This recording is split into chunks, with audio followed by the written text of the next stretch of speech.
Kling 3.0 just leveled up AI video. And this is one of those updates that actually changes how things work, not just how they look. Yes, sir.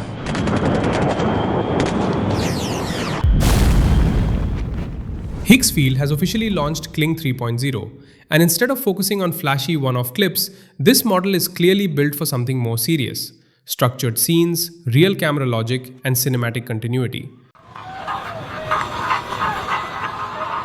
So in this video, I'm going to walk you through Kling 3.0 directly on the Higgsfield website, explain what's new, how the workflow is different, and why this update matters if you're creating AI videos beyond basic experiments. Let's jump onto the screen. I'm on Higgsfield.ai right now. Once you're here, you'll see Kling 3.0 available under video creation. I'm selecting Kling 3.0 as the model. The first thing to understand is that Kling 3.0 supports video generation up to 15 seconds in a single run.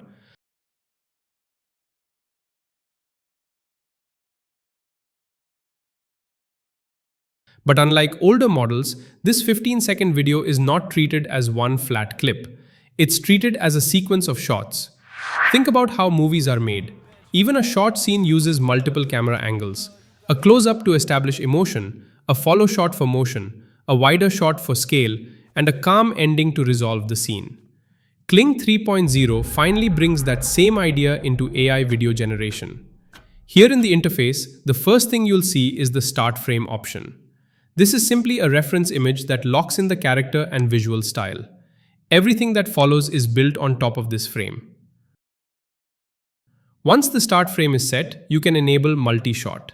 This is one of the most important upgrades in Kling 3.0. With multi-shot enabled, you're no longer writing one prompt for one clip. You're designing multiple shots inside a single 15-second video. Each shot has its own prompt, and each prompt represents a different camera angle or moment in the scene.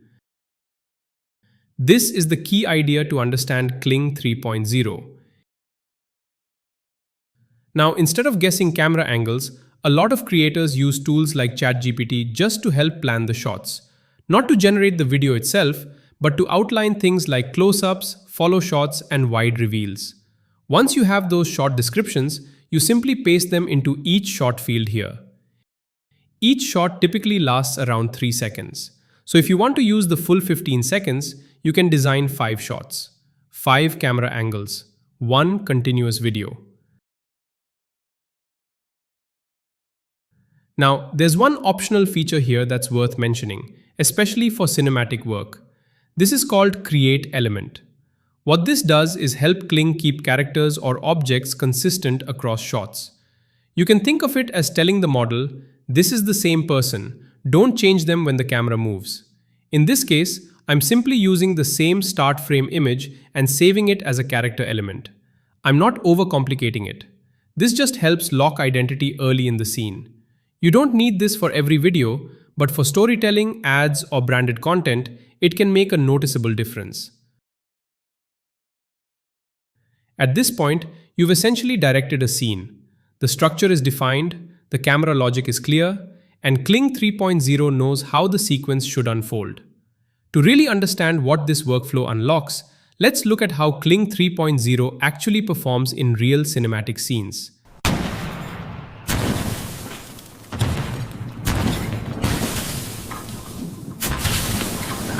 As you watch these examples, notice how the camera movement feels intentional, how characters stay consistent as angles change, and how the shots flow together instead of feeling stitched. This is what makes Kling 3.0 different. You're not just generating clips anymore, you're designing scenes. Kling 3.0 also supports native audio, dialogue, and lip sync when needed.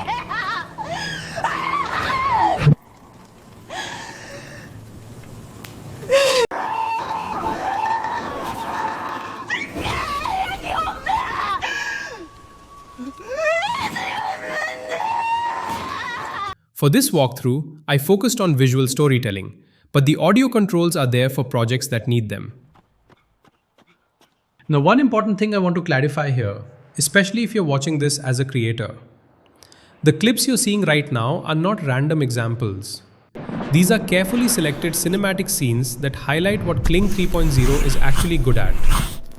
For example, in this scene, notice how the camera doesn't feel floaty or disconnected. The movement feels deliberate, like it's mounted on a real rig instead of just drifting through space.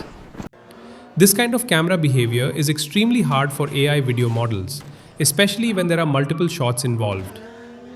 In another clip, pay attention to how the character stays visually consistent as the camera angle changes. The face, the outfit, and proportions don't suddenly shift when we cut from one angle to another. That's exactly where Kling 3.0's multi-shot system and element consistency start to show their value. What I personally find interesting is that Kling 3.0 doesn't just try to impress with motion. Even in calmer shots like close-ups or slower camera moves, the scene holds together without breaking immersion. And that's usually where older AI video models struggle the most. Another thing worth pointing out is pacing. These scenes are short, but they feel structured. There's a beginning, a middle, and an end, even within just a few seconds. That's a big shift from the usual approach of generating isolated clips and stitching them together later. So if you're a creator working on ads, cinematic reels, storytelling, or even product visuals, this kind of workflow can save a lot of time while still giving you creative control. You're essentially thinking like a director, not just typing prompts and hoping for the best. Overall, Kling 3.0 feels less like a toy and more like a serious tool for structured AI video creation. If you're curious, I've added all the relevant links in the description and pinned comment so you can explore Kling 3.0 yourself and see how it fits into your own workflow. If this helped you understand how Kling 3.0 works and why it's a big step forward, drop a like, subscribe, and let me know in the comments what you'd create with it. Thanks for watching, and I'll see you in the next one.